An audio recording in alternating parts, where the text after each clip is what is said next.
오늘 저는 읽으신 본문의 말씀을 가지고 훨씬 더 위대한 내용을 담고 계십니다. 훨씬 더 위대한 내용을 담고 계십니다. 이러한 제목을 가지고 함께 은혜를 나누어 보고자 합니다. 훨씬 더 위대한 내용이요. 우리가 가진 기독교 신앙이 하나님께서 훨씬 더 위대한 내용을 담고 계시다라는 사실을 잊어서는 안 됩니다. 그냥 예수 믿고 비나이다 많이 해가지고 좋은 직장 들어가고 좋은 학교 들어가고 직장에서 높임 받고 형편이 나아지고 병이 고침 받고 그런 수준이 아니라 하나님께서 훨씬 더 위대하고 명예롭고 영광스러운 일들을 그 신앙 속에 담고 계시다라는 사실을 잊지 말라라는 것입니다. 그러한 관점을 가지고 본문의 내용을 한번 살펴보도록 하겠습니다. 당시 유대 사회에는 자신의 집에 손님이 방문하게 되면 손과 발을 씻도록 하는 정결법이라는 것이 있었습니다. 그래서 유대인들은 자신의 집에 손님이 방문하게 되면 집주인이 손과 발을 씻을 물을 준비해 주어야 하는 그러한 전통이 있었습니다. 그런데 마리아는 죽었던 자신의 오라버니 나사로를 살리신 예수님이 자신의 집에 방문하셨을 때 손과 발을 씻을 물을 준비하기에 앞서 준비해 두었던 값비싼 향유를 예수님의 발에 붓고 자신의 머리카락으로 그 발을 닦아 주었습니다. 그런데 이 장면을 본 가룟 유다가 마리아를 향해 다음과 같은 질책을 합니다. 본문 5절 말씀입니다. 이 향유를 어찌하여 300데나리온에 팔아 가난한 자들에게 주지 아니하였느냐 하니. 그런데 본문은 가룟 유다의 이 질책에 대한 부연 설명을 첨부하고 있습니다. 6절 말씀입니다. 이렇게 말함은 가난한 자들을 생각함이 아니요 그는 도둑이라 동계를 맞고 거기 넣는 것을 훔쳐 가매러라. 쉽게 말해서 성경은 재정을 맡은 가룟 유다가 돈을 빼먹으려는 속셈으로 그렇게 말하고 있다라는 그러한 부연 설명을 하고 있는 것입니다. 그걸 헌금해야지. 헌금해야 내가 그 돈을 빼먹을 수 있는데 이런 그 속마음을 부연 설명으로 첨부하고 있다라는 것입니다. 우리는 예수님의 제자 가룟 유다가 예수님을 배신한 일을 이미 알고 있습니다. 또한 성경이 그에 대한 부연 설명까지 상세하게 하고 있다라는 이 사실을 통해 우리는 가룟 유다가 재정과 관련된 부정을 종종 저질렀을 것이라는 그러한 합리적인 의심이라는 것을 해볼 수가 있는 것입니다. 참 많이 해먹었겠다 가룟 유다, 이렇게 합리적인 의심을 할 수 있다라는 것입니다. 그러나 가룟 유다에 대한 성경의 부연 설명은 윤리 도덕적 차원에서 그를 정죄하거나 그를 비난하려는 목적으로 주어진 증언이 아니라는 사실을 놓쳐서는 안 된다라는 것입니다. 윤리 도덕적 차원에서 가룟 유다를 비난하거나 정죄하려고 주어진 증언이 아니다라는 것입니다. 왜냐하면 성경의 이 증언은 예수님이 누구신지 알지 못하는 인생은 가룟 유다뿐만 아니라 그 누구라도 가룟 유다가 했던 그 선택 외에는 할 수 있는 것이 없다라는 사실을 알려주고 있는 대목이기 때문입니다. 가룟 유다 저 나쁜 놈, 때려 죽일 놈, 이게 아니에요. 예수님을 알지 못하는 인생은 가룟 유다가 했던 선택 외에는 할 수 있는 것이 없다라는 얘기를 하고 있는 것입니다. 나는 적어도 가룟 유다는 아니야. 아니요. 예수님을 알지 못하면 가룟 유다와 같은 선택을 할 수밖에 없다라는 이게 성경의 증언입니다. 그러기에 우리가 본문의 이 내용을 가룟 유다를 비난하는 내용으로 이해하게 되었다면 이는 성경의 맥락을 전혀 이해하지 못했다라고 할 수 있다라는 것입니다. 성경이 왜 이 기사를 싣고 있는지, 이 이야기를 우리에게 들려주고 있는지를 전혀 이해하지 못한, 성경의 맥락을 충분히 읽어냈다고는 볼 수 없는 그러한 이해라는 것입니다. 마리아는 순전한 감사의 표현으로 값비싼 향유를 예수님의 발에 부었습니다. 이는 예수님이 그럴 만한 가치가 있다라는, 그럴 만한 가치가 충분하다라는 그 사실이 믿어졌기 때문일 것입니다. 그저 그냥 허비한 것이 아니라 예수님께는 이 향유를 부어드릴 만한, 이 향유로 발을 닦아드릴 만한 충분한 가치가 있다라는 것이 믿어졌기 때문에 그 값비싼 향유를 예수님의 발에 부어 자기 머리털로 발을 닦아드렸다라는 것입니다. 그러나 그럼에도 불구하고 마리아는 예수님이 우리를 위한, 우리 모두를 위한 죽음의 자리에 이르게 된다라는 사실까지는 알지 못하였습니다. 그러기에 마리아는 예수님이 죽으심으로 말미암아 자신이 부어드린 그 향유의 의미가 완전해진다라는 사실까지는 알지 못하였다라는 것입니다. 그걸 알고 부어드린 게 아니다라는 것입니다. 그저 그냥 예수님이 너무 소중하고 너무 가치 있고 예수님께 향유로 발을 닦아드려도 충분할 만큼 그러한 소중한 분이다라는 것이 믿어져서 드렸을 뿐이지, 그게 예수님의 장례를 준비하는 어떠한 예비적인 행동이 된다라는 것을 알고 부어드린 것이 아니다라는 것입니다. 그러한 관점을 가지고 마가복음 14장을 보면 이와 비슷한 사건이 기록되어 있습니다. 예수님께서 베다니 나병 환자 시몬의 집에서 식사하실 때 한 여자가 값비싼 향유를 가져와서 예수님의 머리 위에 붓는 사건입니다.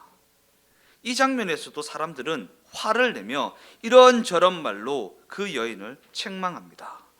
마가복음 14장 4절에서 5절까지의 말씀입니다. 어떤 사람들이 화를 내어 서로 말하되 어찌하여 이 향유를 허비하는가? 이 향유를 300데나리온 이상에 팔아 가난한 자들에게 줄 수 있었겠도다 하며 그 여자를 책망하는지라. 이에 대해 예수님은 다음과 같이 말씀하십니다. 6절에서 8절까지의 말씀입니다. 예수께서 이르시되 가만두어라. 너희가 어찌하여 그를 괴롭게 하느냐? 그가 내게 좋은 일을 하였느니라. 가난한 자들은 항상 너희와 함께 있으니 아무 때라도 원하는 대로 도울 수 있거니와 나는 너희와 항상 함께 있지 아니하리라. 그는 힘을 다하여 내 몸에 향유를 부어 내 장례를 미리 준비하였느니라.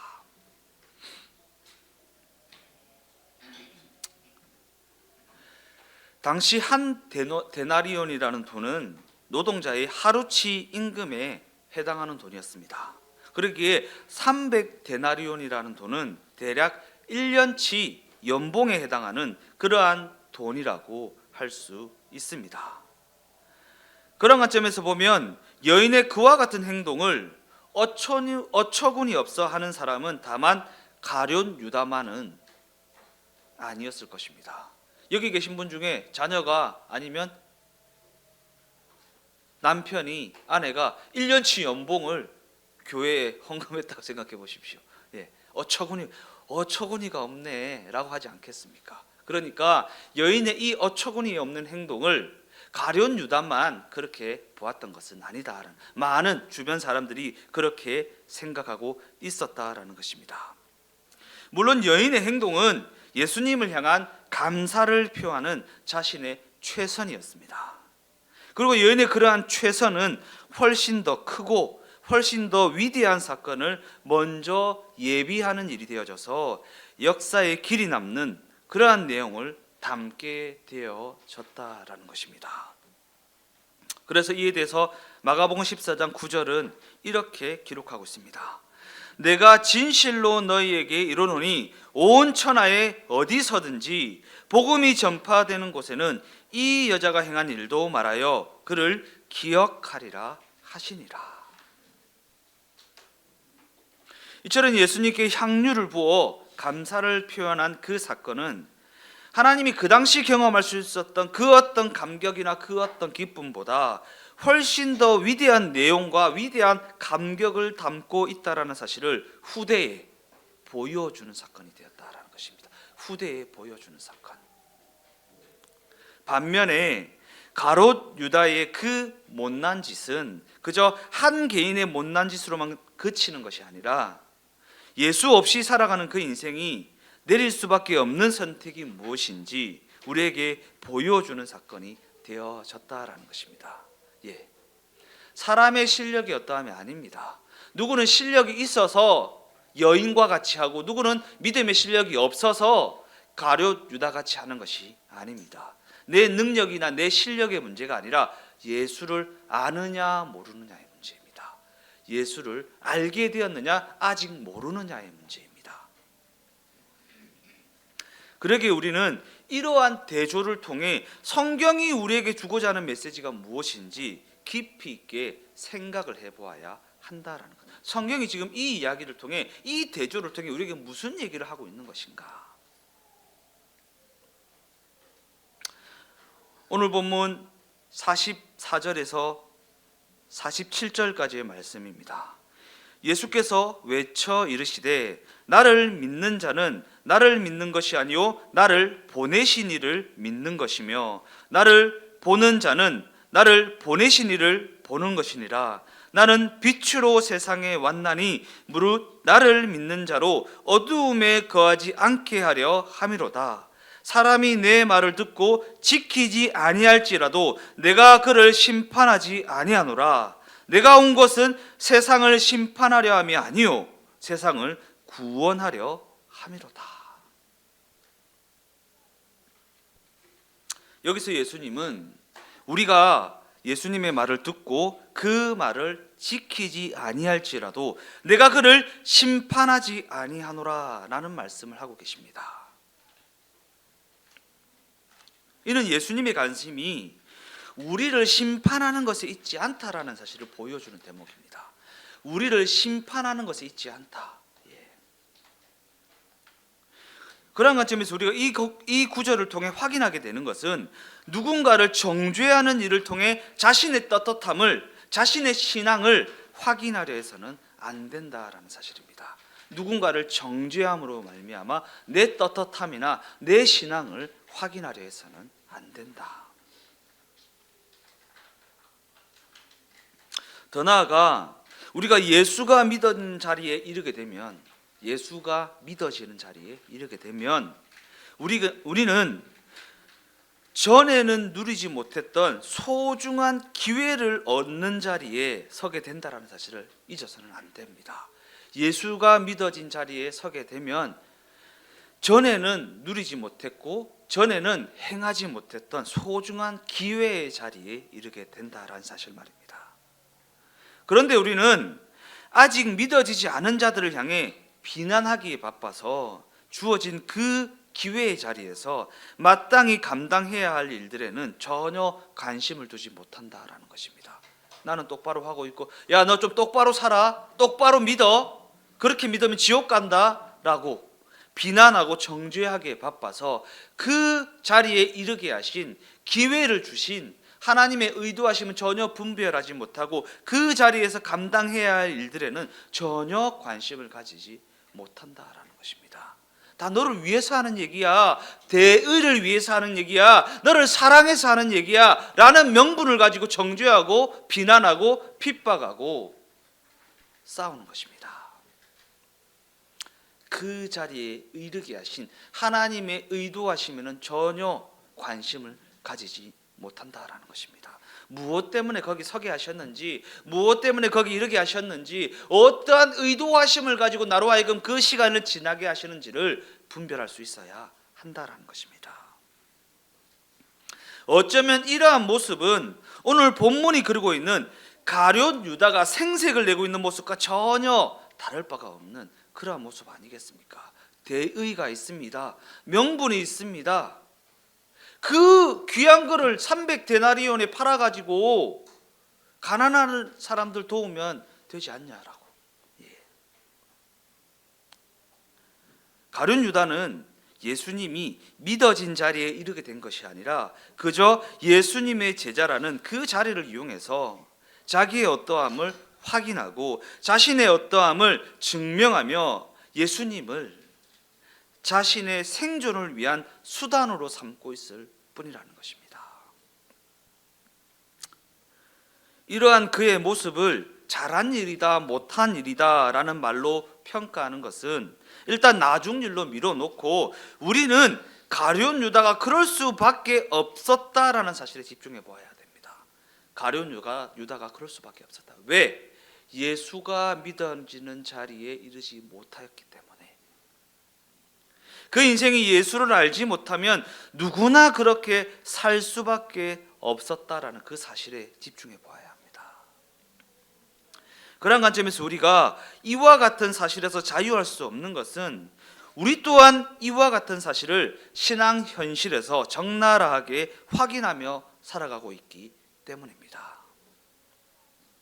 물론 이러한 적나라함이 표면적으로 드러나서 욕을 먹는 사람들이 있고 수면 아래 감추어져 있어서 크게 욕먹지 않고 살아가는 사람들이 있기도 하지만 그럼에도 불구하고 결국에는 모두가 다 같은 처지에 있다고 할 수 있지 않습니까? 우리의 신앙 현실이 말입니다. 우리의 신앙 실력이 말입니다. 개찐도찐? 예, 개찐도찐 아닙니까? 예. 실력이 있어봤자 얼마나 실력이 있고 실력이 없어봤자 얼마나 실력이 없겠습니까? 그저 은혜 아닙니까? 예. 누가 내 실력이라고 말할 수 있습니까? 그냥 믿어진 게 은혜지 않습니까? 놀라운 기적 아닙니까? 이와 같은 관점을 가지고 누가복음이 전하고 있는 예수님께 향유를 부은 여인에 대한 이야기도 한번 살펴보도록 하겠습니다. 누가복음 7장 44절에서 48절까지의 말씀입니다. 그 여자를 돌아보시며 시몬에게 이르시되 이 여자를 보느냐? 내가 내 집에 들어올 때 너는 내게 발 씻을 물도 주지 아니하였으되 이 여자는 눈물로 내 발을 적시고 그 머리털로 닦았으며 너는 내게 입맞추지 아니하였으되 그는 내가 들어올 때로부터 내 발에 입맞추기를 그치지 아니하였으며 너는 내 머리에 감람유도 붓지 아니하였으되 그는 향유를 내 발에 부었느니라. 이러므로 내가 내게 말하노니 그의 많은 죄가 사하여졌도다. 이는 그의 사랑함이 많음이라. 사함을 받은 일이 적은 자는 적게 사랑하느니라. 이 여자에게 이르시되 네 죄 사함을 받았느니라 하시니. 예수님은 자신에게 향유를 부은 이 여인을 향해 네 죄 사함을 받았다라는 선언을 하십니다. 그러나 이는 죄를 지은 그 여인이 먼저 회개를 했거나 먼저 죄사함을 요청했거나 먼저 울며 간구를 해서 얻어낸 그러한 죄사함이 아니다라는 사실입니다. 그죠? 이 여인이 먼저 회개를 했기 때문에 죄사함이 준 것이 아닙니다. 먼저 죄를 좀 사해달라고 요청을 했기 때문도 아닙니다. 울며 간구하며 얻어낸 죄사함이 아니다라는 것입니다. 또한 누군가가 딱한 여인의 처지에 대해 예수님께 부탁을 했기 때문도 아니고 이는 예수님이 그 여자의 형편을 불쌍히 여기셔서 은혜를 베풀어 주시는 그러한 장면이라는 것입니다. 우리는 제사함의 선언에 앞서 죄를 지은 사람이 어떠한 조건을 충족해야 한다는 생각에 사로잡혀 있는 경우가 많이 있습니다. 회개해라. 하나님 앞에 근신해라. 예. 엄마 오늘 꿈이 안 좋다. 근신해라. 예. 오늘 꿈자리가 안 좋으니까 어디 나가지 말고 집에만 있어라. 예. 죄를 지은 사람이 어떠한 조건을 충족해야만 한다는 생각에 사로잡혀 있는 경우가 너무나도 많이 있습니다. 그래서 죄를 지은 사람이 예수님 앞에 나와서 근신하거나 용서를 구하거나 구원해 달라고 요청을 해야 한다고 생각합니다. 그러나 성경은 전혀 그렇게 이야기하지 않습니다.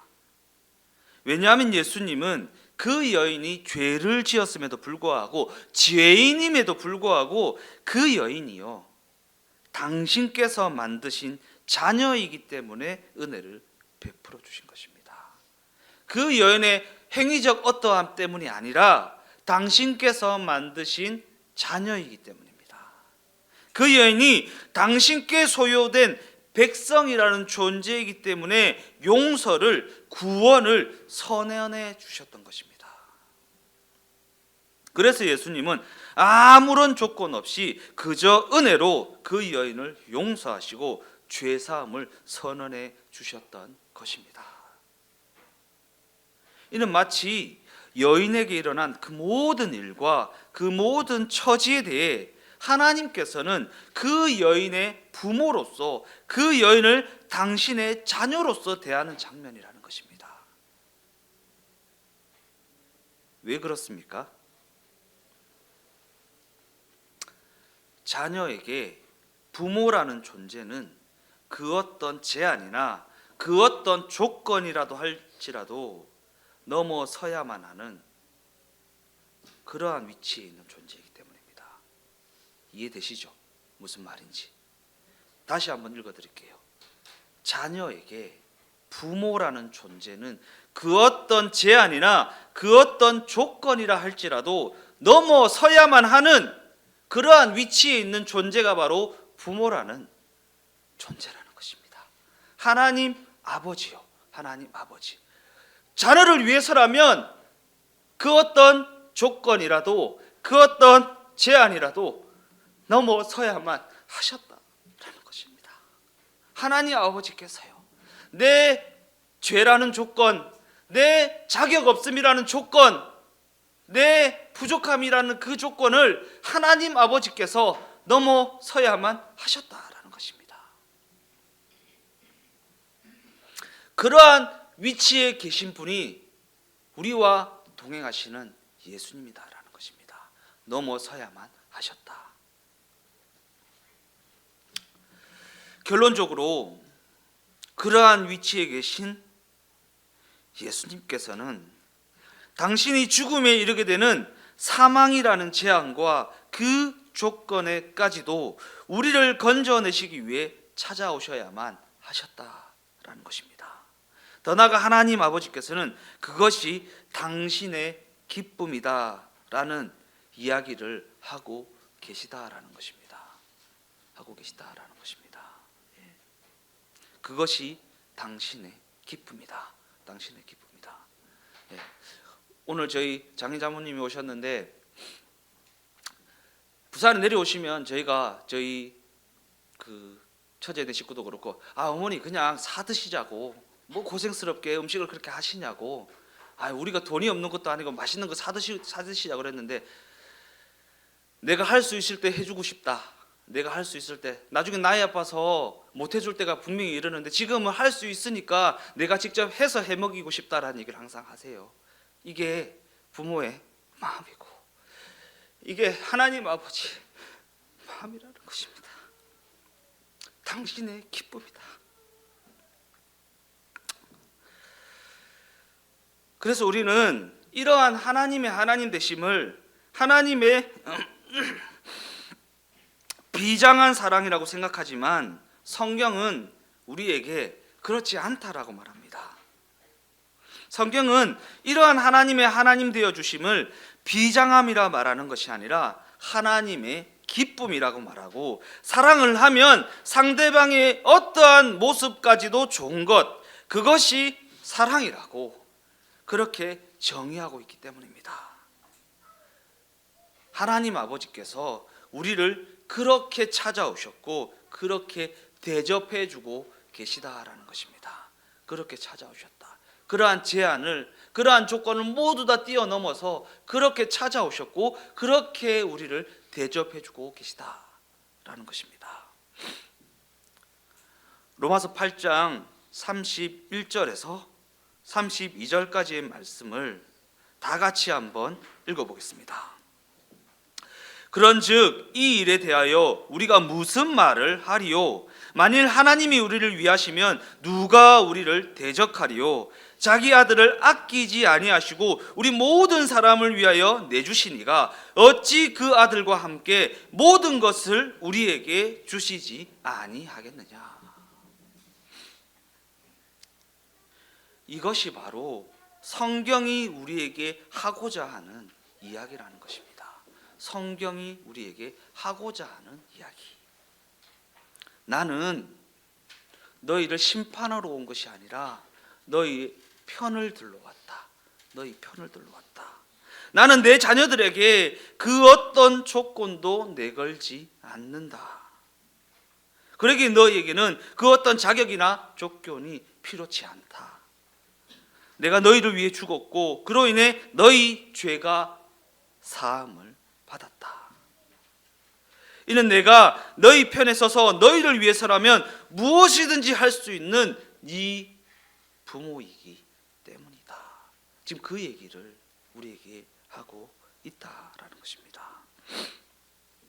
하나님 아버지께서 우리 편에 서 계시다라는 것을, 우리의 편을 들고 계시다라는 사실을 잊지 마십시오. 이 사실이 그 어떤 위협과 그 어떤 공포와 그 어떤 고달픔 속에서도 우리가 존재해야 할 이유와 근거가 되고 있다는 사실을 안다면 우리의 신앙 현실이 그저 고달프지만은 않을 것입니다. 고달픈 시간, 고난의 시간, 힘든 시간을 지나고 있지만 그 시간이 그저 고달픔으로만 다가오지는 않을 것입니다. 더 나아가 그 여정은 진정한 감사와 찬송이 고백되어지는 기쁨의 여정이 되어질 것입니다.